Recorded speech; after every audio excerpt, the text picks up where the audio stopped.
se você é um dono de uma empresa que você não pode tirar férias, senão a sua empresa não anda, você claramente já tem um problema. A hora que você é dono da empresa e você faz tudo, alguma coisa tá errada, porque não é pra ser assim. Porque senão você nunca vai conseguir crescer realmente, se depender tudo só de você. Claro. Ele acha que ele precisa ser amigo de funcionário. E isso eu acho que é um dos maiores erros que a gente comete. A hora que você mistura as coisas, a hora que você tem sentimento no meio, a chance de dar errado ela é enorme. Porque se você precisar desligar, você vai ficar o quê? Com receio de desligar, e você conhece a família, daqui a pouco você sabe que o filho tá doente, por aí vai.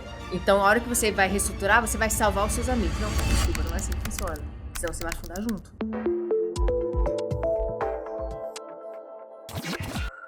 Sejam bem-vindos a mais um podcast do Fecha Conta, podcast da Conta Azul para todo empreendedor que quer aprender muito sobre gestão de negócios e mudar a realidade do teu negócio em si para não fechar as portas e sim fechar a conta. Eu estou aqui novamente com uma convidada que já esteve outra vez comigo, uma pessoa completamente incrível. Ela está aqui para ficar one-on-one aqui agora, de um para a gente aprofundar o máximo possível. É a Maria Toné. O nome dela não é Taonai, é Toné, galera. Então tem que falar direito. Especialista em liderança, gestão de equipes e autoconhecimento. Engenheira de produção com um MBA em liderança e gestão de equipes. Mais de 20 anos no mundo corporativo e 15 anos de mentoria. Hoje ela traduz tudo isso em conteúdo prático sobre liderança e gestão de pessoas no TikTok, onde acumula mais de 3,5 milhões de curtidas. Seja muito bem-vindo novamente. Obrigada, Felipe, pela oportunidade. Um prazer estar aqui de novo. Muito bem, muito bem. A gente estava batendo um papo já aqui nos bastidores para aquecer um pouco tudo isso. Primeira pergunta que eu queria te trazer para a gente já começar uma discussão legal. Você fala sobre gestão de pessoas e liderança com uma franqueza que pouca gente tem coragem de ter. Quando você observa quando o dono de negócio lida com o próprio time, qual é o padrão de comportamento que você vê se repetir e que ele nunca enxerga em si mesmo? Eu acho que tem tanta coisa, Felipe. Primeiro que eu acho que essa franqueza, eu acho que é um respeito com o outro, sabe? A gente falar a verdade. Né? E a verdade, ela é liberta, por pior que ela seja. Então, uma das coisas, eu acho, a falta de transparência, eu acho que é uma delas. Boa.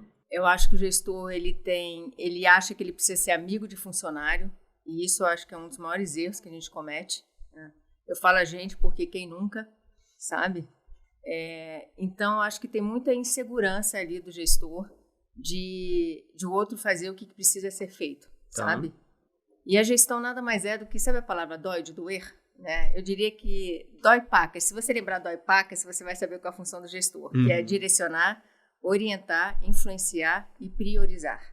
Dói pacas. Se você lembrar da palavra dói pacas, faz todo sentido porque dói. Né? Sim. Então, é direcionar, orientar, influenciar e priorizar. Esse é o papel do gestor, sabe?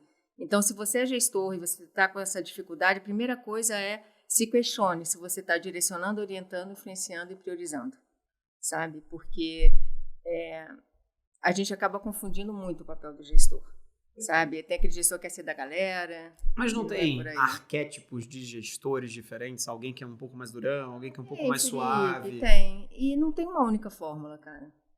A pergunta é o que a situação requer de você, sabe? Então, tem momentos que precisa, sim, de uma dureza. Tem momentos, sim, que você precisa ser mais acolhedor.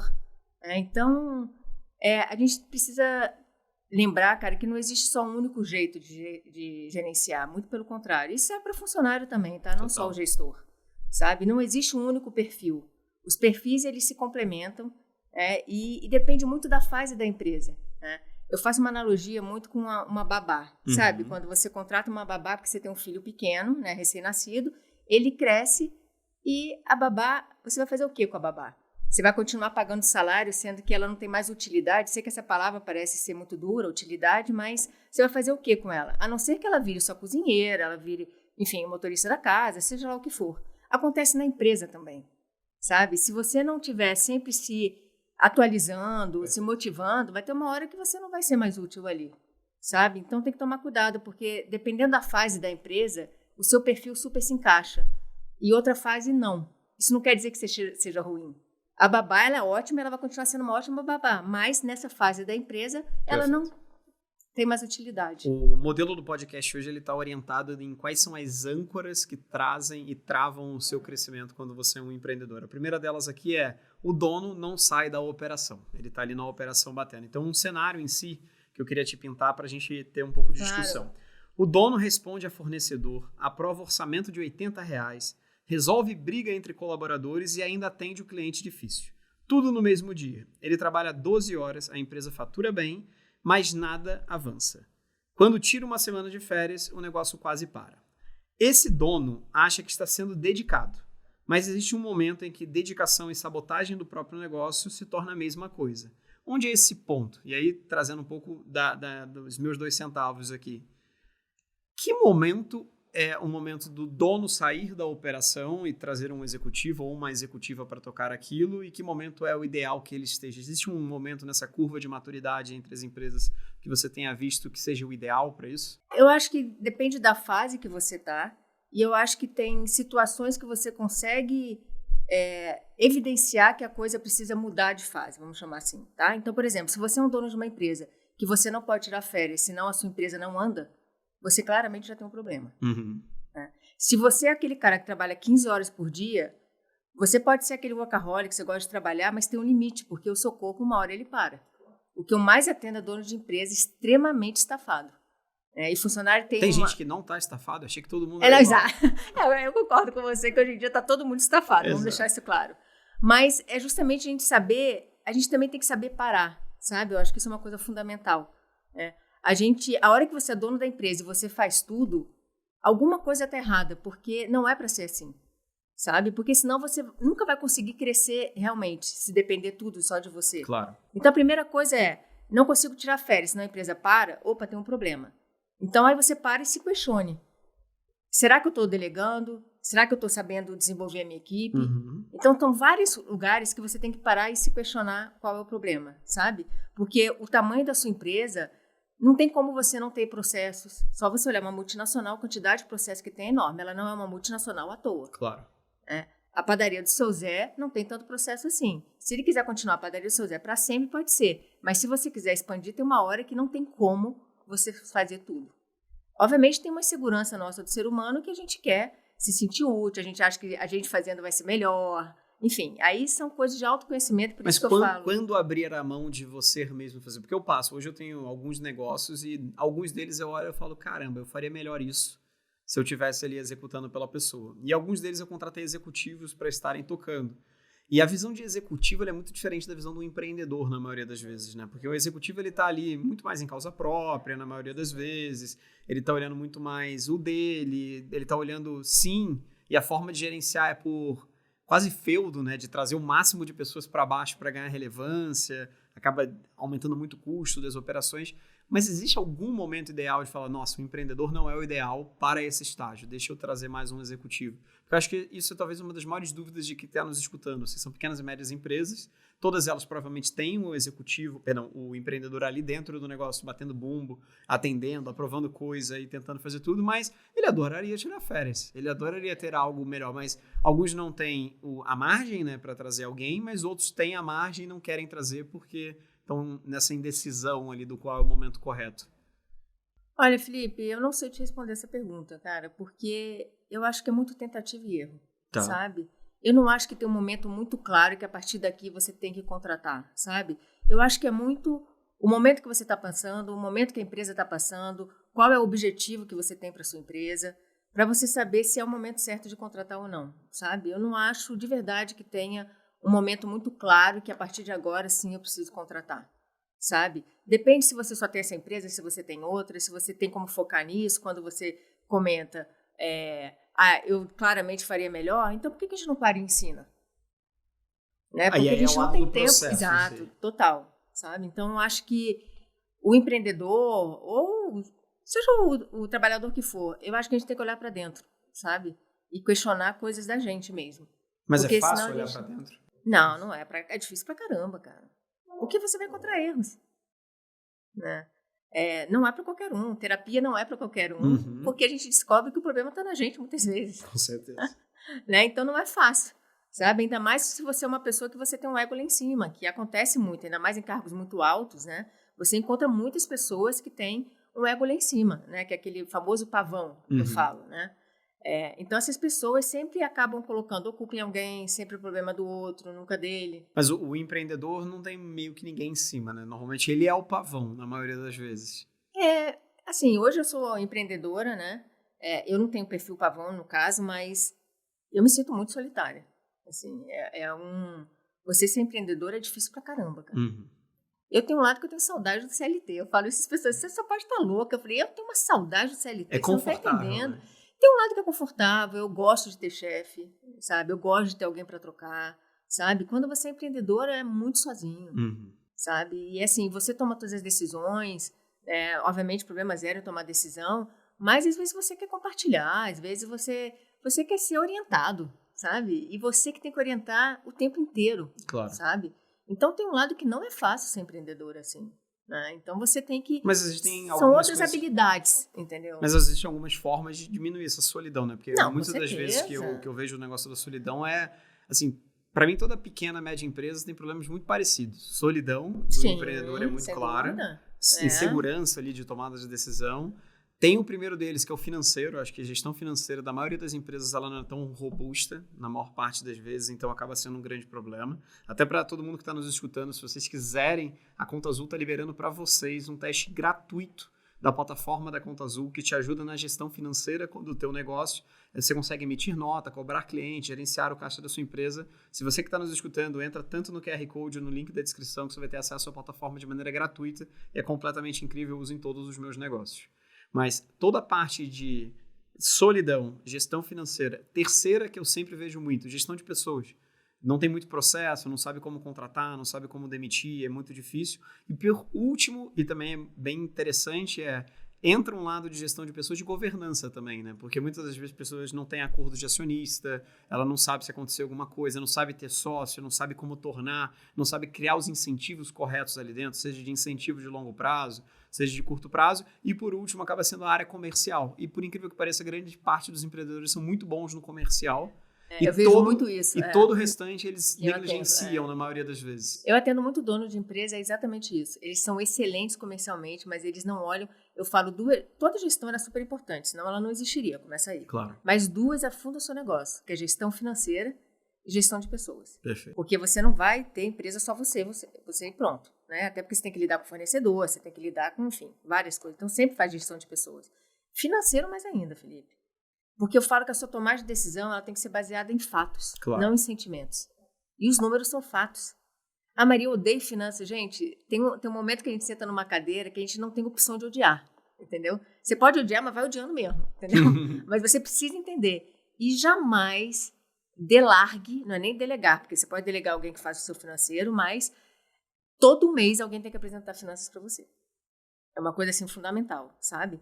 Então, a pessoa que está aqui assistindo a gente, cara, olhe finanças, porque senão você vai ter um problema muito sério lá na frente. Mas muito sério. Finanças, eu sou conselheiro de algumas empresas. E tem algumas empresas de médio mercado, né? Empresas grandes, faturam 60, 70 milhões ano, mas há 30 anos não tem um DRE, que é um demonstrativo de resultados de exercício. Eu perguntei, assim, nas primeiras reuniões eu perguntei, mas me mostra o DRE, mas o que é DRE? Eu falei, oi?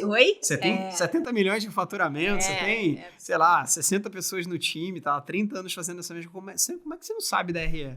E aí, quando você pega o DRE e olha, a gestão não está dando lucro à empresa, tem uma dívida gigantesca, tem muita gente que parcela imposto achando que é uma grande coisa maravilhosa parcelar imposto e vira uma bola de neve na maioria das vezes. Então, a forma de gestão muda muito. Assim. Essa parte, para mim, financeira, ela tem uma correlação muito grande com a gestão de pessoas. Porque se você não tem uma gestão financeira correta, como é que você vai contratar alguém?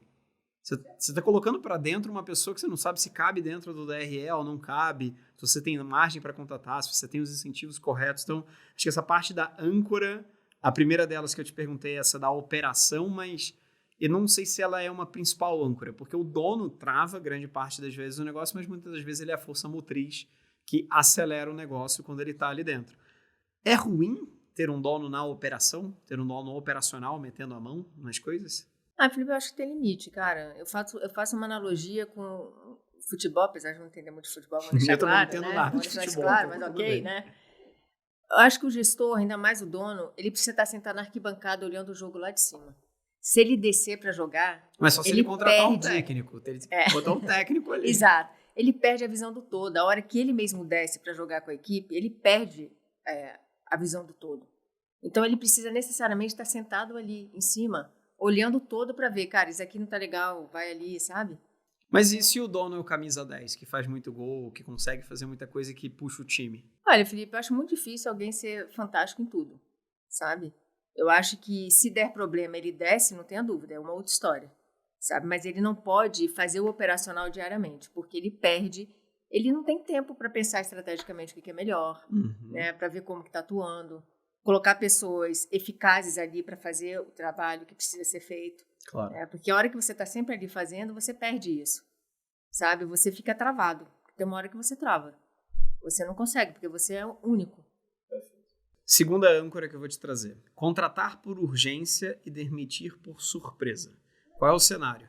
A vaga fica aberta por 45 dias, o dono não aguenta mais. Entrevista 2 candidatos em 30 minutos. Escolhe o que pareceu mais simpático e coloca para trabalhar. Em 3 meses o cara está fora. O dono diz que não era o perfil, mas nunca definiu o perfil antes de contratar. Vamos lá, qual é a pergunta? Contratar por urgência versus contratar por critério. Qual é a diferença real no resultado? O que o dono que não tem RH pode fazer para sair desse ciclo? Olha, eu tenho um exercício muito simples para fazer, tá? A primeira coisa é que a gente comete muitos erros na contratação. Eu acho que eu diria que esse é o maior erro. Até porque isso custa pra caramba para a empresa. Claro. Você não só o salário em si, mas você tem todo um custo indireto. De você parar alguém para poder ensinar essa pessoa conseguir se ambientar, enfim, tem várias coisas aí no meio. E a gente contrata por urgência, que é o que você acabou de falar mesmo. Então, a gente faz aquela coisa simpática, vai dar certo. Cara, primeiro, o que você precisa não é o que você gostaria. Tem uma diferença muito grande, sabe? Então, essa primeira coisa é que perfil você precisa. Coisa que a gente não faz, a gente não se faz essa pergunta. Outra coisa, transparência e honestidade na entrevista, gente. Isso falta muito, de verdade, assim, sabe? Eu, quando contrato, por exemplo, eu deixo claro o que tem de negativo trabalhar aqui, porque sempre tem. Claro. Né? Então, assim, eu era executiva de finanças, o sistema, o fechamento contábil do trimestre, se caísse durante o final de semana, a gente tinha que trabalhar no final de semana, ponto. Muitas vezes eu atendia presidente da empresa, VP, trabalhava até um pouco mais tarde. Então, você aguenta? Porque não dá para você contratar alguém, depende, surpresa, agora a gente trabalha no final de semana, agora a gente trabalha até 10 horas da noite. Então, a contratação ela começa errada aí. Primeiro, com a falta de transparência e você ter noção do que você precisa. Existe um lead time médio ou coerente ou correto para contratação? Um processo assim, não deveria 60 dias entrevistando, botando outras pessoas para falar? Porque tem muita gente que é esse caso aqui, né? Entrevista 2, meia horinha, escolhe um ali e vai. Olha, eu não sei se existe um tempo, não. Eu acho que vai muito do que você, da empresa também, né? De como você... Eu também não gosto daquele processo de 6 meses para contratar alguém. Você vai acabar perdendo a pessoa no meio do caminho, claro. Tá? Então, também não acho que seja tão longo assim, mas eu acho que a hora que você sabe claramente o que você quer é outra história. Então, um exercício que eu acabei nem falando, desculpa, sabe o chá? Porque a competência, ela não é só conhecimento técnico. Explica o chá para o pessoal, que eu acho que é legal. As pessoas têm mania de achar, né, porque eu já fui essa pessoa também, vamos deixar claro, né, de você ser boa tecnicamente, você acha que você é um fantástico funcionário. Só que a competência é o somatório de 3 coisas. É o conhecimento técnico, que é o que a gente chama de chá, conhecimento técnico, habilidade e atitude. Então, se você lembrar da palavra-chave, você vai saber o que é. Então, o que você vai fazer? Você tem que ter claramente, a hora que você contrata alguém, que conhecimento técnico essa pessoa precisa ter, que habilidade, que atitude você espera para aquela função. Então, por exemplo, quando você tem uma pessoa sênior e uma pessoa júnior, o que vai mudar não necessariamente é o conhecimento técnico, mas sim as habilidades e atitudes. Porque você, que nem uma criança de 5 anos de idade, você espera uma habilidade e atitude dela, uma pessoa de 30 anos você espera outra. Claro. Então, a gente também tem que saber diferenciar o que é júnior, o que é sênior. A gente tem uma tendência a contratar um júnior esperando uma atitude sênior. Então, se você pegar o chat GPT, literalmente, e você colocar lá, descrever a empresa, a função que você precisa, que conhecimento, que habilidade, que atitude essa pessoa precisa para ocupar essa função, a sua entrevista já vai ser outra. Perfeito. Sabe? Você vai muito mais preparado para a entrevista e também você tem que olhar o comportamento durante a entrevista. Sabe? Então, um outro exemplo ridículo aqui, tá? Tô eu e você aqui, imagina que a gente está fazendo entrevista. Eu vou lá e derrubo a água sem querer. Se a gente tivesse mais pessoas aqui, eu te garanto que tem pessoas que vai falar, caiu. Sabe? Vai ficar aquela coisa do responsabilidade zero, urgência não existe. Vai ter aquela pessoa que vai se levantar, vai pegar papel, vai olhar pro lado e falar assim, cara, o que eu posso enxugar aqui? Total. Enfim, então são pequenas coisas que você faz teste durante a entrevista. Você vê se a pessoa tá falando a verdade ou não. Né? Porque dá pra notar, assim, né? Pô, mas me ensina essa, daí ensina pro pessoal. Como é que dá pra notar? Lógico.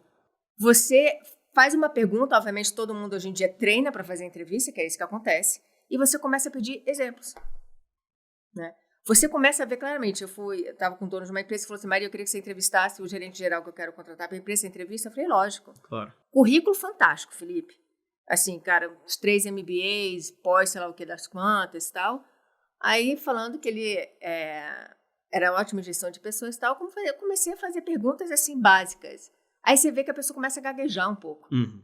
E eu virei pro dono e falei assim, ele não tem experiência. O currículo dele é fantástico. Inclusive, eu falei, porque eu sou super honesta na entrevista, eu falei assim, olha, o seu currículo eu acho ele impecável. Mas o que você fez com tudo isso? Porque a gente precisa de experiência. Eu tô te falando isso para você também não entrar numa roubada. Sabe? Então, a honestidade, a transparência, ela é muito importante ali. Tem um livro que é o Radical Candor, né? Que é ótimo. É maravilhoso. Fantástico. Justamente vai para esse caminho muito de transparência mesmo.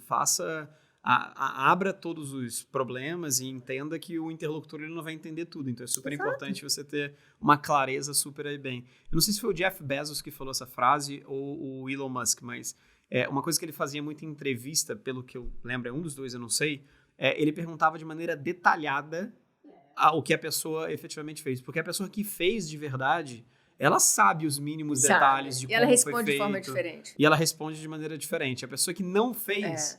ela provavelmente vai responder, tem aqueles 5 porquês, né? Que é até uma metodologia que é ótimo também, trabalhar os 5 porquês. E por quê? Por quê? Por quê? Por quê? Você vai perguntando 5 porquês e provavelmente, se a pessoa não fez, ela vai parar no primeiro e no segundo. Se foi ela que fez de verdade, ela vai fazer os 5 absolutamente muito fácil. Por isso que teste é fundamental, sabe? Você fazer teste durante a entrevista. E esse caso, ele falou, Maria, eu vou arriscar. Eu falei, olha, ele não tem experiência. Esteja ciente disso. 3 meses ele demitiu o cara. Não adianta, gente.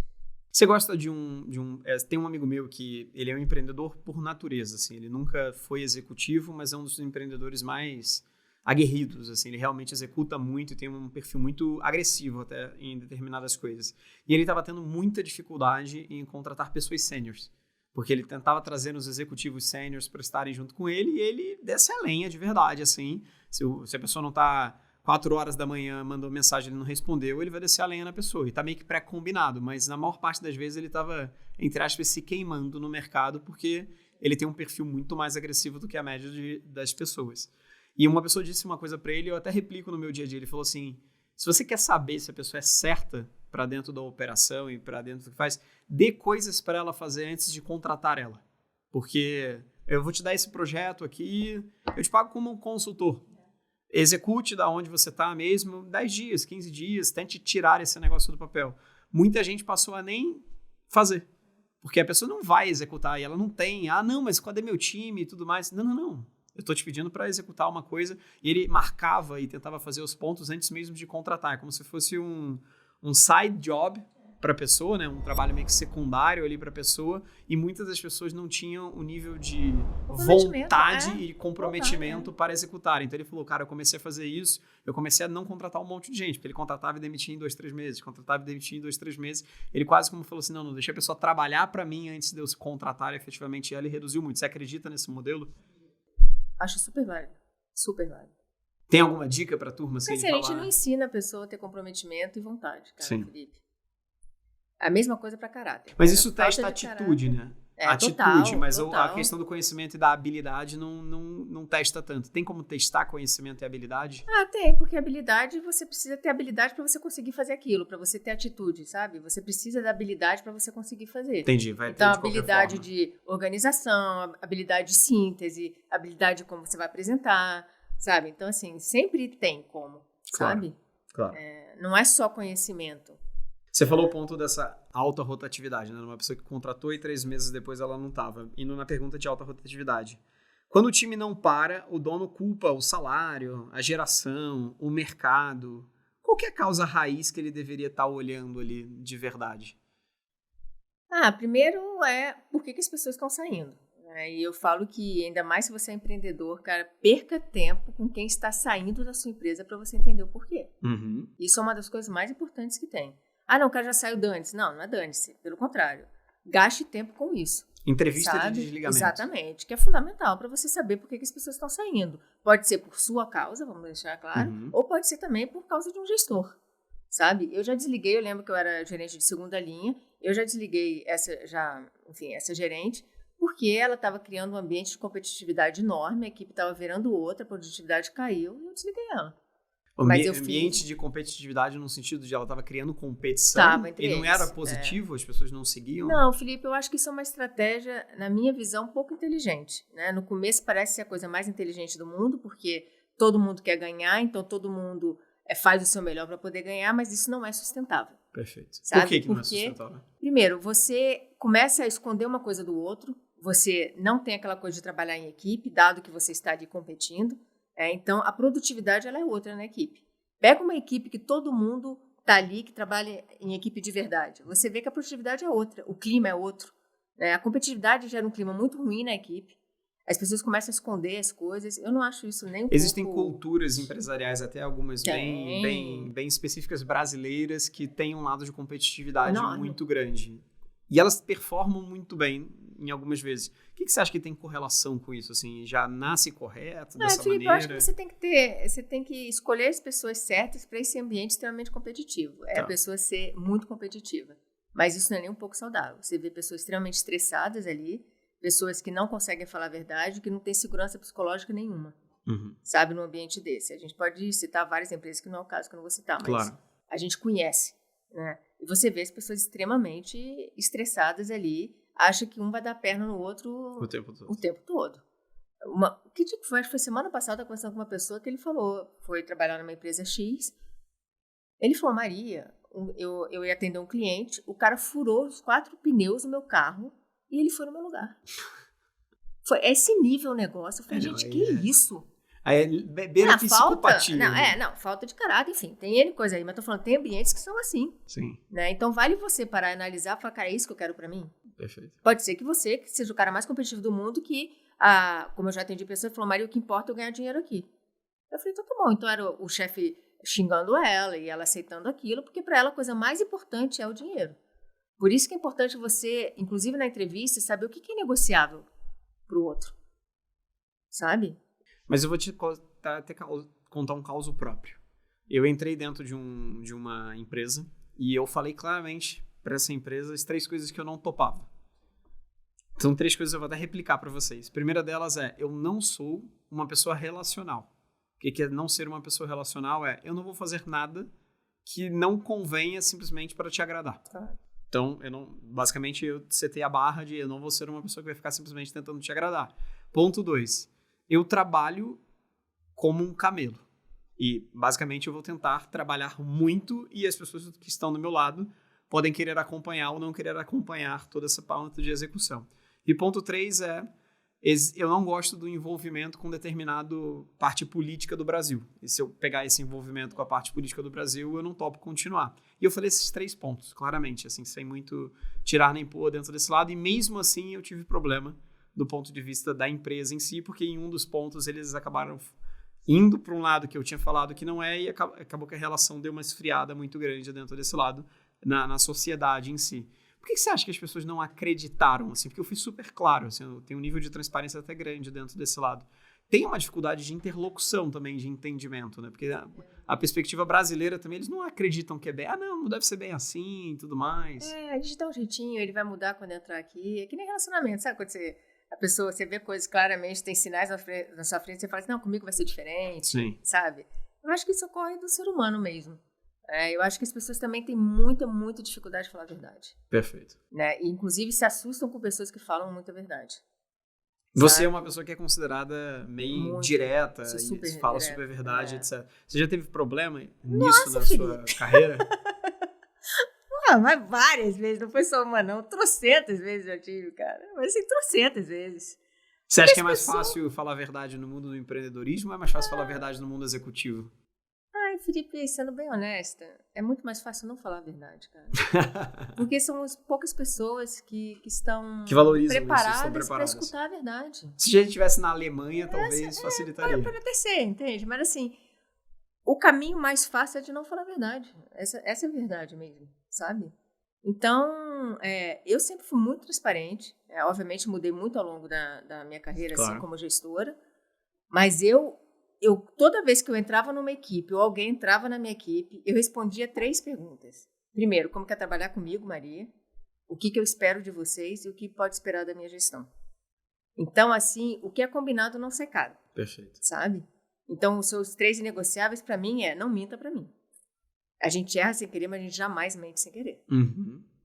Outra coisa, não me deixe exposta. O que eu quero dizer com isso? A gente tem uma reunião para apresentar, você chega no dia e fala que o material não está pronto. Uhum. Você sabe de um problema, não me avisa, eu sei o problema por terceiros. E outra coisa é traga problema enquanto eu ainda tenho tempo de ação.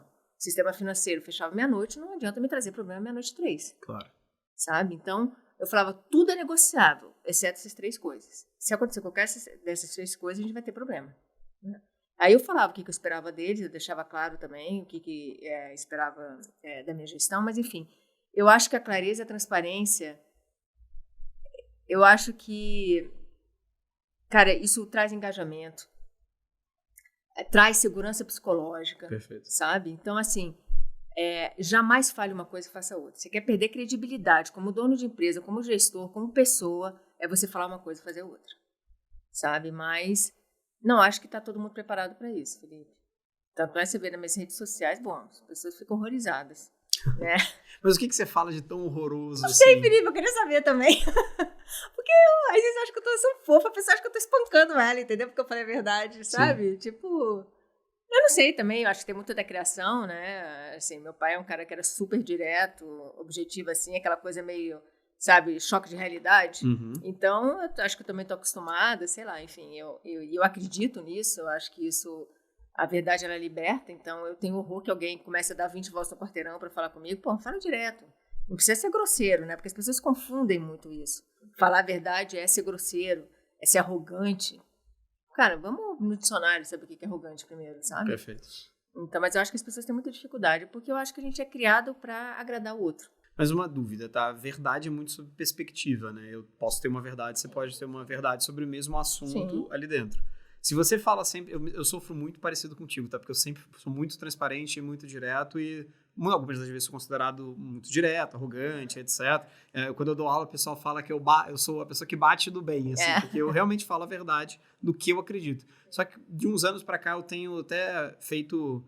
Tem um termo em inglês chamado sugarcoating, que é meio que botar uma camadinha de doçura importante. Ali até pela perspectiva do brasileiro. Né? O brasileiro é muito emocional, na maioria das vezes, muito relacional.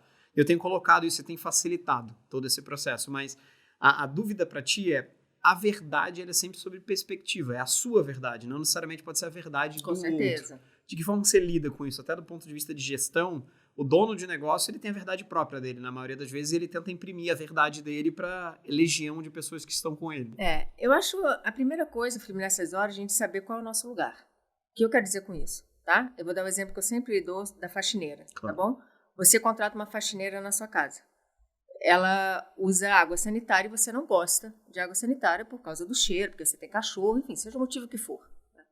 E ela insiste falando que a água sanitária é comprovado cientificamente que é o material que melhor limpa. Uhum. Ela pode ter toda a razão, mas o dono não quer água sanitária. Se você continuar insistindo, o que vai acontecer? Você vai trocar de faxineira, sabe? Então, assim, a verdade ela pode ter toda a razão, mas dado que você trabalha na empresa dessa pessoa, a verdade para ela é essa. Muito bom. E a gente precisa aceitar. Você tem todo o direito de não aceitar, então saia. E se a verdade está errada? Ela pode ter, por exemplo, água sanitária, não, mas eu não acho que a água sanitária, tá bom, mas o cara não quer usar água sanitária, você não tem o que fazer, cara. Você pode vir com material dizendo que cientificamente é comprovado que a água sanitária é melhor limpa. Tá, mas eu não quero. Entende? Então, a primeira coisa é saber qual é o nosso lugar. Uhum. Sabe? A verdade, ela é relativa? Tem outras que não, a verdade é o que é. Né? Então, assim, o mundo corporativo, ela tem regras muito claras, Felipe. É correto? Eu não concordo. Você tem todo o direito de não concordar. Uhum. Mas a realidade é essa. Perfeito. A realidade é soberana. Perfeito. Sabe? Indo para a terceira âncora aqui. Promover o melhor técnico sem prepará-lo para liderar. Um dos maiores erros. Vamos lá. Cenário. O melhor vendedor virou um gerente de vendas. Lógica óbvia. Mas 6 meses depois, a equipe estava desmotivada, ele estava sobrecarregado e o dono perdeu o melhor vendedor sem ganhar um bom gestor. A empresa fez os 2 resultados regredirem ao mesmo tempo. Ser um bom técnico e ser um bom líder são competências completamente diferentes. Por que o dono insiste em confundir as duas? É porque a gente tem uma tendência a achar que quando uma pessoa é muito boa em uma coisa, ela vai ser boa em qualquer coisa. Uhum. Começa aí, né? Outra coisa que eu acho que isso é um dos maiores erros, e para quem é funcionário, né, para quem é ali analista, vamos chamar assim, eu falo que virar gestor é o degrau mais alto que você sobe, não hierarquicamente falando, mas de dificuldade. Uhum. Porque a hora que você é analista, a hora que você é um vendedor, você olha o seu e acabou. Você só é responsável pelo que você produz. A hora que você vira gestor, você é responsável por absolutamente tudo que todo mundo produz. Uhum. E você também. Então, assim, você tem que olhar para o outro. São habilidades completamente diferentes, Felipe. Completamente. Você pode ter, inclusive, um vendedor que é mais ou menos e ser um excelente gestor. Perfeito. Como você pode ter o contrário também, que acontece muito. Eu atendo pessoas que eu falo, cara, você vai acabar perdendo seu funcionário. Uhum. Porque você colocou num lugar que ele não tem fit, tipo assim, ele não tem nada a ver com ele ali. Sabe? Então, uma das habilidades do gestor é conseguir olhar para isso e ver se a pessoa está no lugar certo. Uhum. Eu falo isso por mim. Quando eu fui CFO, foi a fase mais difícil da minha vida, que foi a que eu menos gostei. E a parte que todo financeiro adoraria ser. Eu sou mais peão de obra, mão na massa, adoro criar processo, cara, adoro simplificar coisas, enfim. E ali eu virei mediana, coisa que eu era acima da média, ali eu virei mediana. Uhum. Porque eu não estava ali no meu melhor lugar. É um nível de soft skill muito maior. Completamente. Aí eu fui para uma outra área e minha carreira virou outra. Uhum. Sabe? Você fez a migração da parte de finanças para a área de RH? Isso. Não, nunca fui de RH. Nunca fui. Não, as pessoas acham que eu sou de RH, É mas isso eu que nunca eu ia fui. perguntar. As pessoas acham que eu sou psicóloga, eu sou RH. Eu nunca nem fui RH, nem sou psicóloga. Eu só tenho mais de 35 anos de terapia, né? Legal. Isso ajuda, mas eu não sou psicóloga, né? Mas dentro de finanças, era uma área mais operacional que eu fui. Legal. Gostava muito, sabe? Que é de processo, simplificar, reestruturação, por exemplo. Eu gosto muito de reestruturação, não que eu gosto de desligar as pessoas, pelo amor de Deus, não é isso, mas todo o racional que tem por trás de uma reestruturação, enfim. E tem muito mais a ver comigo, porque o CFO é um cara mais relacional, uma coisa mais política. Putz, aí aquilo ali me matava. Que legal. Sempre fui. Que legal.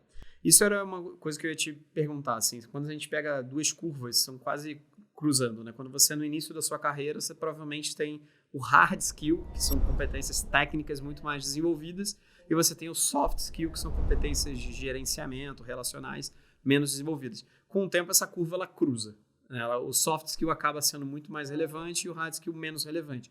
E você falou uma coisa interessante, você é muito boa, tanto do lado do soft skill quanto do lado do hard skill, mas você teve uma preferência por posições onde o hard skill ele era muito mais demandado do que o soft skill. Por quê? Assim, Felipe, eu acho que quanto mais você sobe na carreira, independente de ser empresa ou empreendedor, enfim, quanto mais você sobe na carreira, menos técnico é exigido. Muito, sim. Muito mais os soft skills, que a gente chama que são as habilidades e atitudes, mas muito mais. Porque o técnico, você contrata alguém para fazer, sabe? Então, você tem que tomar cuidado, porque se você quer necessariamente subir, você tem que desenvolver suas habilidades e atitudes, ou seja, a sua questão de soft skills, não adianta, sabe? Quando eu fui ser executiva dessa parte mais operacional, eu não metia a mão na massa, eu não fazia o operacional, claro, mas eu gerenciava todo o operacional, entendeu? Então, de novo, são habilidades diferentes, tá? Eu não sabia mexer no sistema, o sistema que a gente usava, que eu não tinha noção. Para mim, era apertar o botão e, sabe? Mas eu sabia quem conhecia, se eu tivesse problema, eu sabia o que fazer, sabia quem procurar. São essas habilidades que você precisa numa gestão. Perfeito. Sabe? Então, tem que tomar cuidado, senão você vai ficar estagnado naquele lugar para sempre. Outra pergunta dentro dessa mesma âncora. Quando alguém foi promovido a líder, não estava preparado. Qual é o primeiro sinal que aparece no time antes de aparecer o resultado? Cara, o time começa a se desmotivar claramente, assim, sabe? O time começa a se sentir perdido, inclusive. O gestor começa a ter uma insegurança muito grande. Eu acho que começa a aparecer aí. Sabe? A produtividade cai absurdamente. Então, você vê que tem algum problema ali. Então, você como gestor, porque tirando o dono da empresa, a gente sempre tem alguém que é acima da gente. Claro. Né? Então, você Quer dizer, o dono também pode ter o board em si. Pode, então... ainda tem isso. Mas é você sempre olhar para baixo, hierarquicamente falando, tá? Não diminuindo ninguém. Hierarquicamente falando, quando eu era gerente de gerente, eu estava sempre de olho na gerente para ver como que estava com os funcionários dela, sempre. Uhum. Eu nunca deixei de lado a responsabilidade dela, não. Porque começava, foi a que eu desliguei, que eu comentei. Né? Que ela claramente estava criando uma coisa competitiva, enfim. Não estava sendo legal porque as pessoas mal se falavam, não queria falar com uma pessoa do meu time, enfim. Então era uma coisa bem ruim, sabe? Legal. Então você tem que sempre observar. Você como gestor tem que sempre estar de olho, sabe? Perfeito. Olho do dono que engorda o porquinho. Ainda tem isso, tem. Âncora 4. Liderança por medo e não liderança por influência. Qual é o cenário? Existe um tipo de dono que a equipe respeita de um jeito muito específico. Ele faz o que ele manda com medo das consequências. Não discorda, nem sugere. Nunca avisa quando algo está errado. Esse dono acha que tem autoridade. O que ele tem, na verdade, é obediência. Os melhores do time estão ativamente procurando outras empresas. Nesse cenário, obediência versus engajamento. Qual é a diferença na prática, no dia a dia, e o que a empresa perde de não aparecer em nenhum? Olha, Felipe, eu falo porque eu já fui essa pessoa que meu time tinha medo de mim, tá? Uhum. Isso foi um feedback que eu recebi que para mim foi muito, muito importante, né? Porque eu fazia muito desenvolvimento com a minha equipe e eu fiz um exercício 360, enfim, que eu tinha criado lá. Claro. E eu escutei de uma funcionária falando, eu tenho medo de falar com você, Maria, quando eu erro. Nossa, para mim aquilo foi, assim, sabe, que eu falei, cara, se isso acontecer, eu tô perdido. Uhum. Porque eles vão começar a esconder coisas de mim, eles não vão estar tranquilos de dar uma opinião, tranquilos de repente, dar uma nova ideia. Sabe? Então, isso é muito ruim. Porque a hora que você tem uma equipe que tem medo de você, você não tem engajamento, cara, esquece. Então, a primeira coisa é não ter engajamento. Será que tem medo de mim? As pessoas têm segurança psicológica. Mas não existe um nível de medinho que é bom? Eu acho que eu trocaria por respeito, Felipe. Tá. Eu acho que as pessoas confundem um pouco com medo, assim, sabe? Eu acho que é respeito, sabe? Não precisa necessariamente ter medo. Então, é importante que a sua equipe venha numa reunião e coloque uma ideia, por mais que ela não seja legal. Uhum. E que não vai ter ninguém que vai soltar uma brincadeira, uma piada, enfim, sabe? Então, essa segurança psicológica ela é fundamental. O medo, eu diria que, cara, não cultive medo, sabe? Eu acho que cultive respeito, que é coisa bem diferente, que as pessoas têm uma tendência a confundir muitas vezes. Você concorda nesse chefe amigão, muito próximo e tudo mais? Completamente, Felipe. Eu acho um perigo, inclusive. Eu acho que é uma questão de tempo para você ter problema. Em que problema, em que sentido? Em vários sentidos. Primeiro que nunca os dois vão saber separar. Pode ser que um separe e o outro não separe. Tá bem. Tá? A hora que você é amigo de alguém, você não diz o que a pessoa precisa fazer, concorda? Claro. Né? Você respeita ela. E você, na gestão, você precisa dizer o que o outro faz. Inclusive, chamar atenção. A hora que você mistura as coisas, a hora que você tem sentimento no meio, a chance de dar errado ela é enorme. Porque se você precisar desligar, você vai ficar o quê? Com receio de desligar, e você conhece a família, daqui a pouco você sabe que o filho está doente, por aí vai. Aí você começa a sua tomada de decisão, ela necessariamente é impactada a hora que você tem uma relação de amizade. Boa. Então, a hora que você vai reestruturar, você vai salvar os seus amigos. Não, cara, desculpa, não é assim que funciona. Porque senão você vai afundar junto. Daqui a pouco quem vai ser desligado vai ser você. Perfeito. Então tem que tomar muito cuidado. Seja amigo depois. Seja amigo fora do ambiente direto ali, né? Sabe? Mas não misture as coisas. Perfeito. Sabe? Última âncora antes da gente ir pro bate-bola final. Rotatividade alta tratada como custo e não como sintoma. Vou pintar um cenário, tá? Uma empresa super grande, crescendo muito faturamento, absolutamente muito faturamento, mas com um turnover, né, que é a rotatividade do time interno, próxima de 40% ao ano. Nossa. Essa empresa, ela tá saudável, não tá saudável? O que você diagnosticaria ali? Porque é uma empresa de crescimento muito grande, lucro líquido altíssimo, mas com 40% de turnover. Eu acho que as pessoas, quando falam em relação à empresa estar saudável, elas olham muito para os números, ponto. Então, está saudável. Só que a gente tem outras coisas que não é apenas o financeiro. Tá bem. Porque a hora que você tem uma rotatividade de 40%, você tem um problema grave. Agora, o problema é quem é esse problema? Qual é o problema real? E se for o 40% não uma demissão passiva, uma demissão ativa? Você demitindo as pessoas? Aí é uma questão de uma reestruturação, por exemplo, que eu acho que faz parte também, né? Eu acho que faz parte em qualquer empresa, por exemplo. Eu já tive que desligar 50% da minha equipe. Uhum. Porque é uma conta matemática. Né? A receita não vai do jeito que você espera para você ter lucro, porque nenhuma empresa é criada para ter prejuízo, porque ela não se sustenta, fato. Então, as pessoas também precisam entender isso racionalmente. Né? E você vai lá e desliga as pessoas porque a receita não está bem, então você tem que cortar a despesa, que nem o seu salário. Se você hoje receber metade do que você recebe, o que você faz? Você corta a despesa? Não tem como.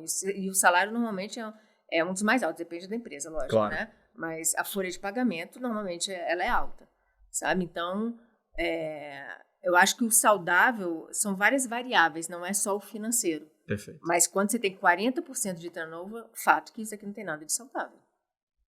Então, você precisa olhar para isso. Não adianta, porque assim, é muito fácil, Felipe, da mesma maneira que é mais fácil não falar a verdade, é muito fácil a gente colocar a culpa no outro. Perfeito. É muito fácil você colocar a culpa na geração, que é o que mais acontece hoje em dia. Não que seja fácil, mas enfim. É você não colocar... É fácil. Não tenha dúvida que não é fácil. Você colocar sempre o problema do funcionário, sempre o problema da empresa, sempre o problema do gestor. Você quer continuar assim, continua, mas aonde você vai parar? Sabe? Então, de novo, dentro desse caos todo... Turnover nunca é bom, então. Felipe, se for um turnover alto, não. Um turnover baixo, eu acho que faz parte, né? Tem pessoas que vão para outra área, enfim. Tem pessoas que não têm mais fit com a empresa. A empresa muda de novo a história da babá, entende? Que o filho cresceu, não tem por que mais ter babá, então a pessoa não vai ficar ali para quê? Claro. Sabe? Então, assim, tem um nível que é saudável, sim, que faz parte, mas a gente tem que saber o motivo, sabe? Mas uma coisa que eu acho importante, é uma frase que eu uso muito, que eu gosto, é dentro desse caos todo, qual é a sua participação nela? Perfeito. Sabe? Muito legal. Indo para o bate-bola final, tá? Perguntas e respostas um pouco mais rápidas. Uma pergunta que você faria para qualquer dono de negócio nos primeiros 10 minutos de conversa que entrega tudo o que você precisa saber sobre como ele lidera. Eu perguntaria, primeiro, me fala tudo que te incomoda hoje. Essa frase pode ser ridícula, mas, por exemplo, quando eu dou mentoria, essa é uma das primeiras coisas que eu faço na primeira sessão. A hora que ele me lista tudo que incomoda ele, eu sei exatamente onde que está o problema. Perfeito. Um conselho sobre liderança que todo dono de negócio precisa ouvir, mas que a maioria não quer ouvir. O problema muitas vezes está em você. Como é que trata o problema quando está em você? A primeira é você... Porque assim, a gente nunca consegue mudar uma coisa que a gente não tem consciência. Sabe? Então, a primeira coisa é... O que eu tenho de problema hoje? Qual é a minha parte nele? E a partir daí você trabalhar. Né? Trabalhar como, Maria? Você pode trabalhar numa terapia, porque muita coisa é emocional. É você transferir para o outro uma coisa que é sua, sabe? É você receber feedback da sua equipe, estar aberto para receber feedback, lógico, né? E não aquela coisa que você represália quando o outro fala uma coisa que você não gosta. Então, é ter essa maturidade, sabe? Mas eu diria que muita coisa, o problema também está na gente, não só no outro. Sabe? Total. O que é pior? Contratar errado ou demitir tarde? Nossa, isso é difícil, porque os dois são bem, bem complicados. Felipe, eu acho que demitir tarde é um show de horror, cara. Porque você começa a impactar pessoas excelentes ali. O que tem de gente excelente que sai porque... pessoas ruins ficam, sabe? Porque assim, quando a pessoa ruim fica, alguém tem que fazer o trabalho dessa pessoa. Aí você começa a impactar o restante. A mensagem como gestor que você passa é a pior possível, porque passa uma coisa de permissividade.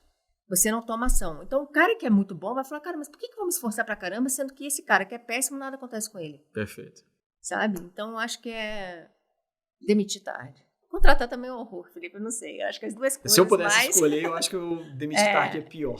Porque no final das contas você está postergando um problema. Tem aquela frase, né? Eu prefiro um fim terrível do que um terror sem com fim. Certeza. Eu prefiro demitir o mais rápido possível para poder contratar e tudo mais. Então a contratação ela pode ser até errada, mas corrige na demissão. Não espera tanto ali para fazer. Antes da gente ir para a última pergunta, para você que está nos escutando, o Plaud é uma ferramenta completamente incrível de gestão tanto do nosso dia a dia, mas também de inteligência artificial, que dá uma resumida em tudo que você faz. Não mais do que isso, também resumiu o nosso podcast de maneira brilhante. Entra lá no @contaazul e na DM manda a palavra 300, né? 300, manda o número 300, que você vai receber um resumo em PDF de toda a nossa conversa, minha e da Maria. E vou agora para a pergunta final. Quase do show do milhão. Quem que você gostaria de ver num próximo episódio do Fecha a Conta? Se você pudesse indicar alguém ou ter alguém que possa estar junto comigo aqui batendo um papo incrível, dando conselhos maravilhosos, como foi o Dói Pacas, como foi o chá. São coisas que são conceitos que todo mundo que está nos escutando aqui pode aplicar de maneira muito tangível no dia a dia. Felipe, eu diria Andréa Vermont. Eu acho que ela fala muito sobre autoconhecimento, assim, sabe? Eu acho que isso é o pé da cadeira para uma gestão, cara. Porque se você não tem autoconhecimento, você não consegue ter autocontrole. Perfeito. Sabe? Então, eu acho que ela seria uma ótima. Ela não fala necessariamente de gestão, mas está tudo, acho que, dentro, sabe? Eu acho que seria ela. Queria te agradecer muito por estar aqui Obrigada, comigo num novo episódio do Fecha a Conta. Foi muito legal entrevistar você diretamente agora e poder pegar toda a perspectiva e troca de ideia. Para você que está nos escutando e acompanhando aqui no YouTube, entra lá no YouTube, toda terça-feira sai um episódio do Fecha a Conta. Espero que você goste, esteja junto com a gente no próximo episódio. Obrigada, gente. Foi ótimo.